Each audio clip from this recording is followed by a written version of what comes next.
Nom, prénom, qualité. Alors le nom, prénom, c'est facile, c'est Olivier Létard, mon nom. Qualité, c'est ma fonction, c'est ça. On parle la même langue, mais c'est pas tout à fait les mêmes mots parfois. Moi, je suis chairman de ma compagnie. Alors l'activité de ma compagnie, PCO Innovation, c'est une activité de conseil, de consulting. Donc on a une équipe d'ingénieurs qui aident les gros manufacturiers, les gros industriels dans le monde à optimiser leur processus d'innovation. Alors, ce que j'attends du G20IS, plusieurs choses. La première chose, c'est déjà d'être capable de faire du réseautage. C'est parfois difficile d'avoir des contacts dans certains pays. On a la chance d'avoir des délégués d'une vingtaine de pays, même un petit peu plus. Quand on veut faire des affaires, je sais pas, en Arabie Saoudite par exemple, quand on n'est pas bien introduit dans les milieux d'affaires, c'est compliqué. C'est un petit peu la même chose en Inde, c'est un petit peu la même chose en Chine. Donc le fait de pouvoir rencontrer du monde, ça nous permet de rentrer dans des réseaux finalement plus rapidement, plus facilement.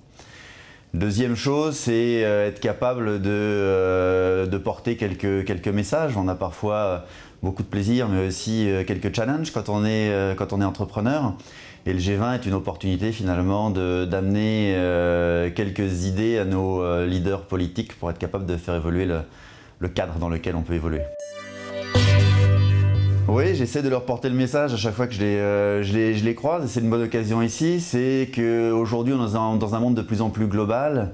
Moi, je viens du Canada, donc même si mon entreprise a des entités un peu partout dans le monde, et on s'aperçoit qu'il y a souvent beaucoup de traités internationaux qui traitent des échanges de produits.